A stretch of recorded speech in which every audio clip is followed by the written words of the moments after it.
So we've reached a new stage of reading in our house. I'm very proud of both my kids for graduating beyond baby books and the I Can Read series, but I gotta admit it's a little bittersweet letting go of that era. A few weeks ago, we sat on the floor of our kids' room as a family. We were clearing shelves of Eric Carle and Dr. Seuss and making way for a new stage, which I will call the Captain Underpants level. Graphic novels, short chapter books with crisp spines and bright illustrations. I made a pile of Hanukkah books. And I thought, man, the premises of these books are just abject absurdity. It starts with Herschel and the Hanukkah goblins, which, okay, a classic. And then the Latka who wouldn't stop screaming. Puppy for Hanukkah, based on David Diggs' very popular song, and even the delightfully weird PJ library book that we have kept for all these years, Schmelf, the Hanukkah Elf. A real book, really sent to us by PJ Library. The singular thread holding all of them together was Hanukkah, but otherwise, it's really a chaotic free-for-all.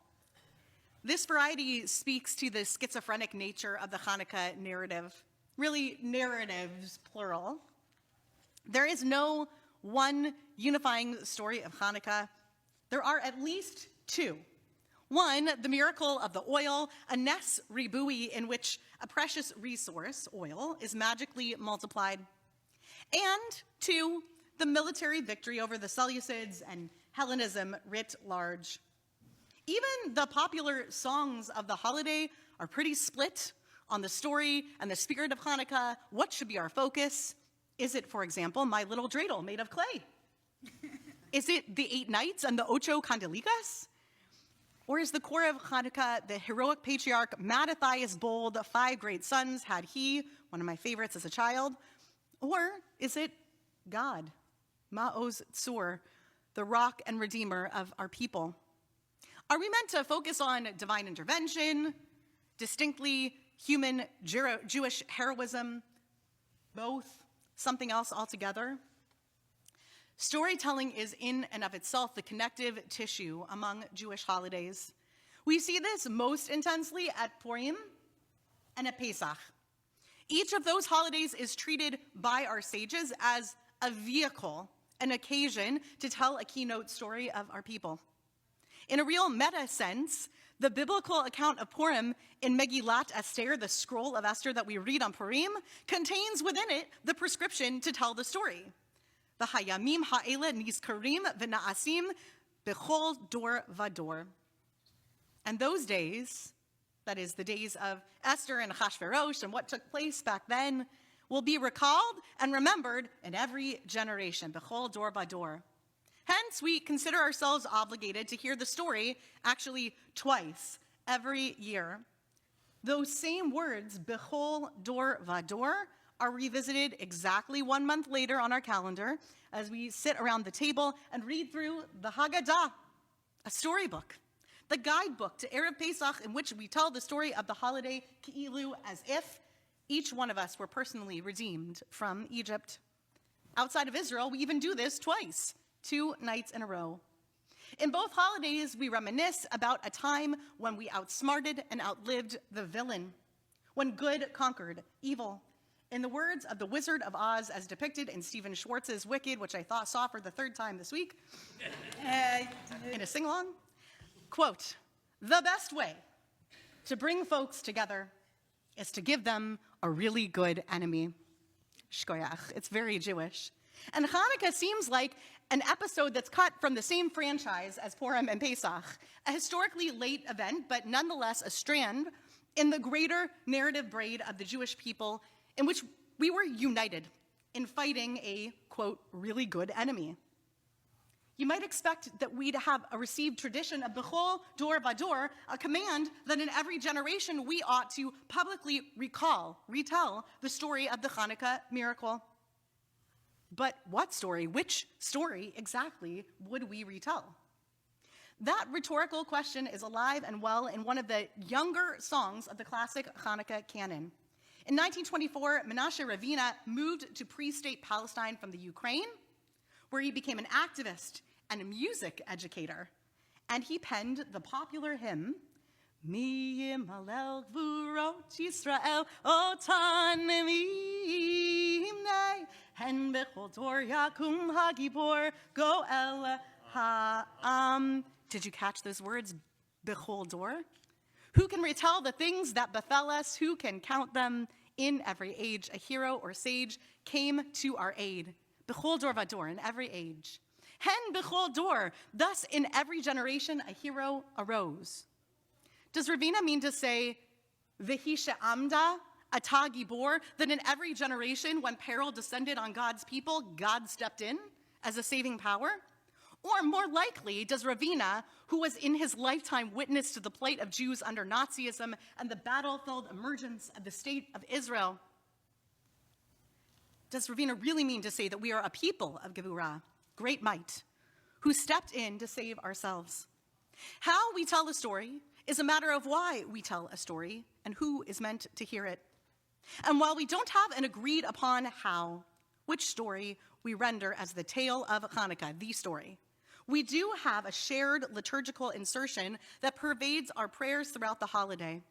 In every Amidah and in every recitation of Birkat Hamazon, the grace after meals, we recite an addendum to the gratitude section of Tefillot, Al Hanisim, way back on page 430 in our Siddur.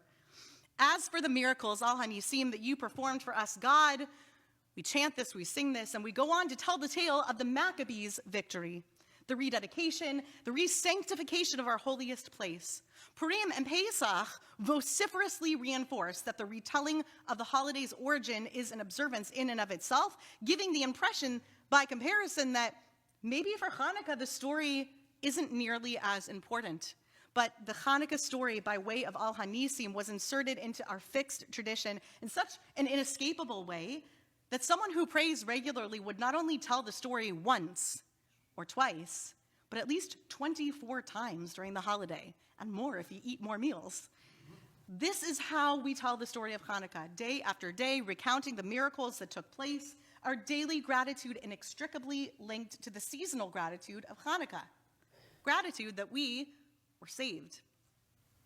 How we tell the story of Hanukkah changes its meaning and its spirit.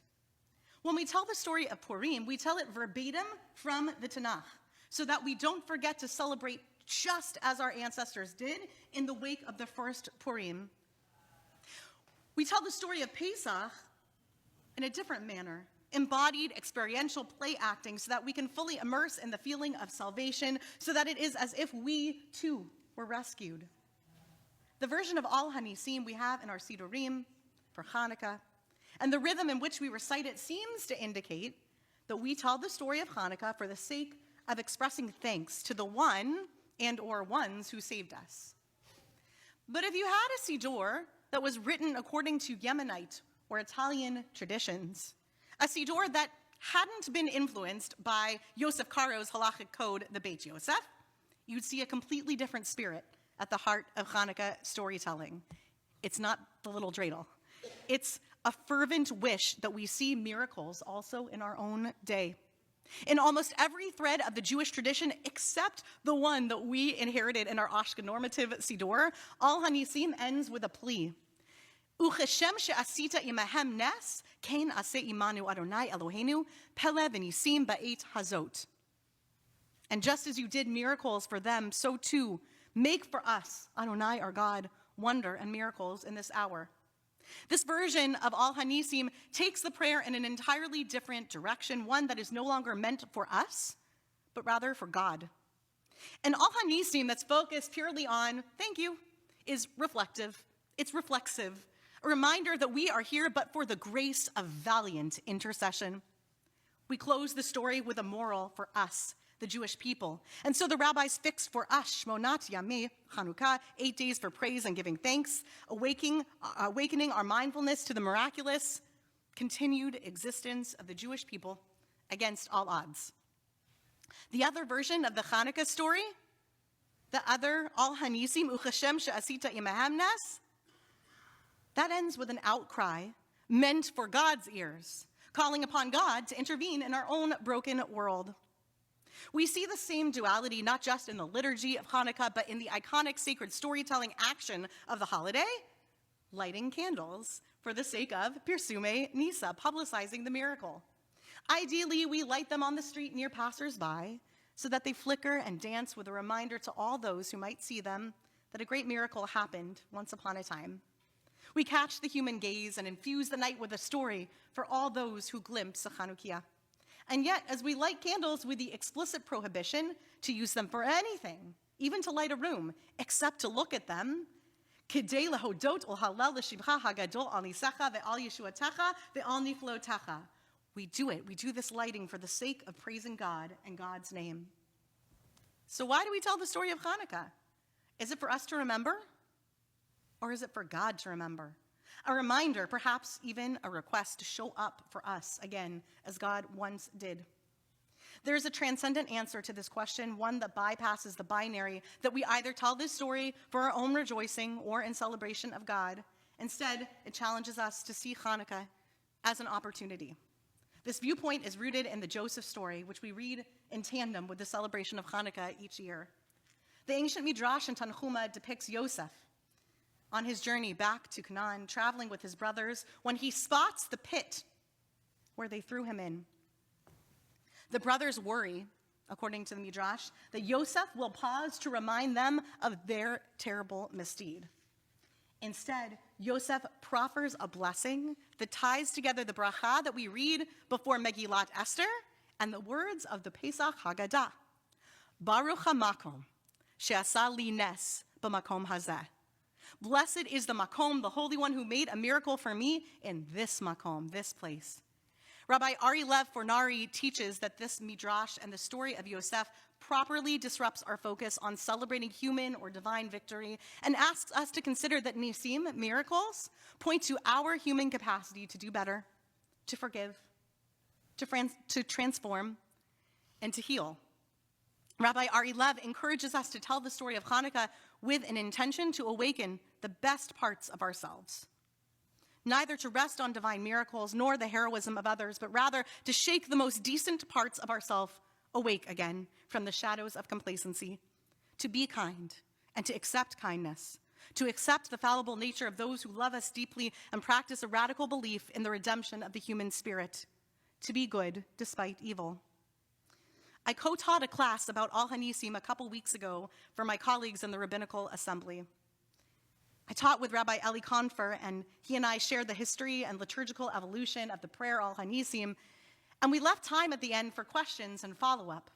One of our more senior colleagues raised their virtual hand. He wanted to share, if we didn't know, that back in the 1980s, the Rabbinical Assembly had published a Megillat Hanukkah. It was rooted in the long-standing tradition of Megillat Antiochus, a late post-biblical text for which we have evidence going back to the 8th century. It enjoyed about 10 centuries or so of ritual integration, particularly in the Italian Rite, but then it disappeared from the canon of Hanukkah rituals. The RA publishers of this Megillat Esther wrote of their republication and adaptation of this work the following: "It is our hope that Megillat Hanukkah will find its way into our synagogues, schools, and homes. It should help enrich and deepen our celebration of the feast of Hanukkah." Well, it didn't. And I have a theory as to why. I think Hanukkah is severely allergic to a simple or reductive explanation. It is a holiday that lives in the uncomfortable space between apocryphal tale and rabbinic regulation, between God's salvation and human heroism, between the adult and the pediatric, between miracle and might. I encourage you to engage with this holiday in the spirit of an expansive why. Why do we give presents each night in our family?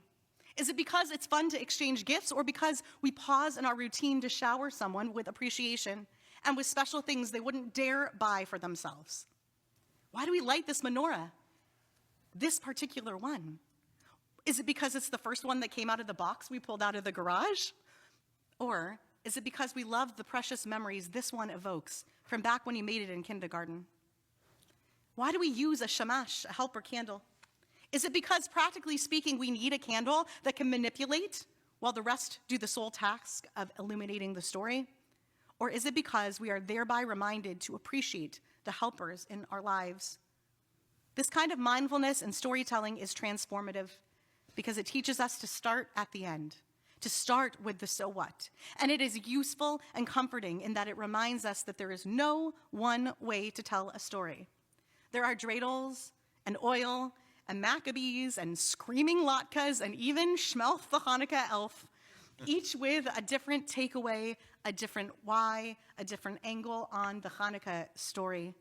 Kol hamarbe harei ze meshubach, as we say, the one who finds yet one more explanation for the story deserves praise. But that's for another holiday.